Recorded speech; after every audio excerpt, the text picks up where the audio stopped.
Creating a successful business has never been so simple. Welcome to the Journey of Entrepreneurship podcast. Your hosts, Richard Phipps and Ross Lerorio, will provide valuable insights that will help you turn your ideas into reality. Welcome back to another episode of the Journey of Entrepreneurship. My name is Rosler, and I'm joined by my co-host, Mr. Richard Phipps. How are you doing today, Mr. Phipps? Rosler, as always, unbelievable, my friend. We try to keep it that way. Glad to hear that. I'm having a great time as well, and definitely learning a lot. Today, I wanted to discuss the difference between leasing and renting office space. As we've discussed a few times, you definitely want to look forward and grow when you need to, and a lot of our listeners are starting from home or starting from a smaller scale and they're looking to scale up. And naturally, after you have everything in motion and you start to gain more funding, you want to look toward getting your own office space to further legitimize your business. So, Russell, you raised a very interesting question, the difference between renting and leasing and people moving up to change the venue from a home office to an external office. There are many schools of thought as it relates to that process.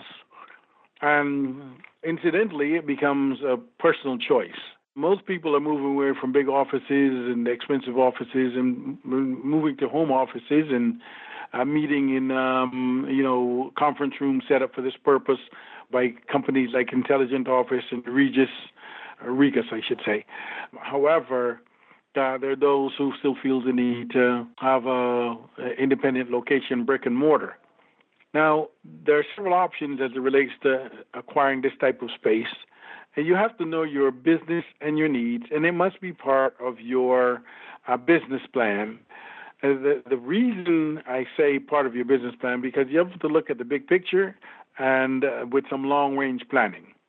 If you know your revenues are going to increase, which is why most people go into business, to develop profits, increase in profits, and the location is absolutely necessary, external from your home office, to be able to manage business or meet clients, if that becomes absolutely necessary and you decide to go that route, certainly leasing or renting becomes the option.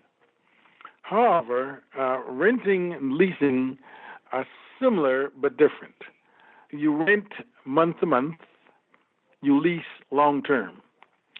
So a lease could be 6 months, it could be a year, it could be 3-5 years. Landlords are generally interested in long-term leasing because they don't want the challenge of turnover or having to rent a property again in 6 months or a year. They'd rather have a 3, 5, 10-year agreement, and it works for them, but it may not work for you unless that's part of your long-term plan as an independent business owner, small business owner, entrepreneur. The reason that I suggest that it may or may not work, depending on your plan, is that in a lease, unless you are sure, since most small businesses have the tendency to fade, the likelihood of an individual with a small business taking on a long-term obligation should be very minimal. As a matter of fact, it should not be unless that's an absolute part of your business plan.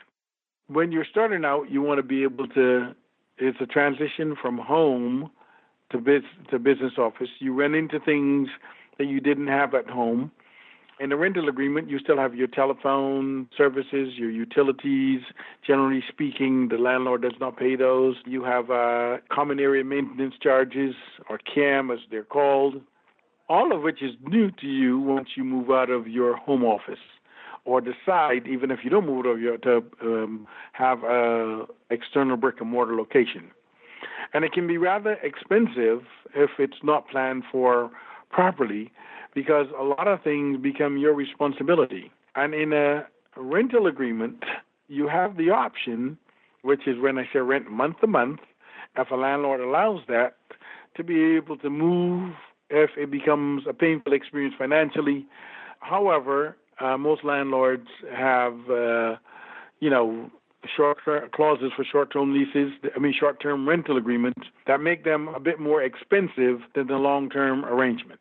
So you will find that you'll pay a premium on a rent or short-term rental agreement versus a longer-term lease where the cost might come down.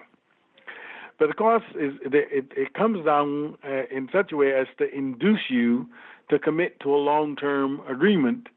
But if your business fails or does not perform as you expected, then the financial obligation from a lease is still there. Even though you may not be making any money, you still have the legal obligation to pay whatever the monthly leases and the common area charges. And a landlord can essentially take you to court and collect on that even after your business fails, because that's the way the leases are set up. Whereas in a month-to-month rental agreement, although you pay a little bit more, you can exit whenever you get ready. Now, if you find your business is successful and continues to grow and increase revenues, then you can move the agreement from a rental agreement to a lease agreement and a more permanent situation. But by then you would have gauged the amount of your monthly income versus what your monthly expenses will be. So it can be a very good situation if it works for you in your best interest. But the landlord makes decisions based on his or her best interest, and you as a business owner have to make decisions in your best interest. And don't be sold by a landlord with, everybody has a sales pitch and inducements to do this and do that, but you have to carefully read and assess a lease. A lease or rental agreement can have terms in it that make you liable, whether it's for the property, whether it's a rental agreement or a lease. So don't be misled because it's a rental agreement. That only means that you can exit in the shorter term or without the encumbrances of a long-term financial obligation or the liability of a lawsuit if your business fails. However, the obligations in a lease and in a rental agreement are similar.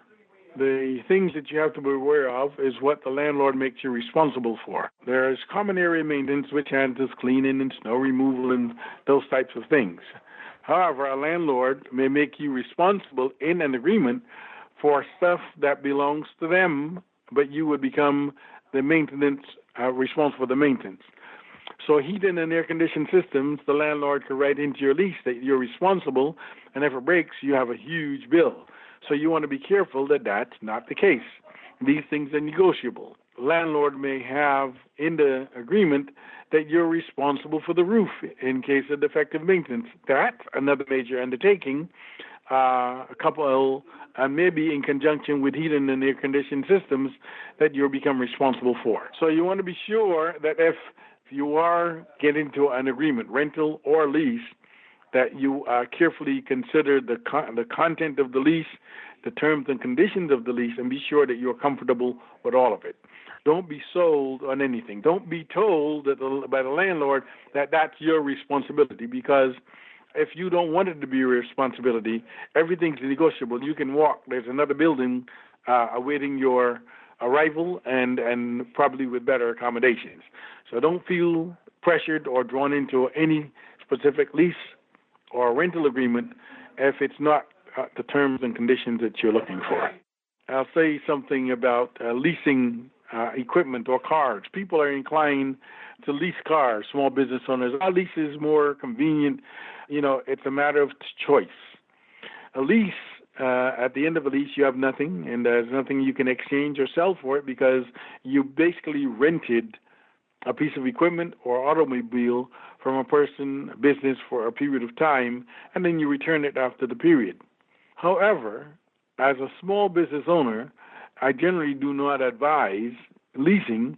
I believe in buying, and when it's the useful life expires, whether it's 2, 3, 5 years, selling that asset to somebody else that would be able to use it and continue its use with the obligations associated while you are able to recapture or recover some of the capital or cash layout that you made for that particular asset.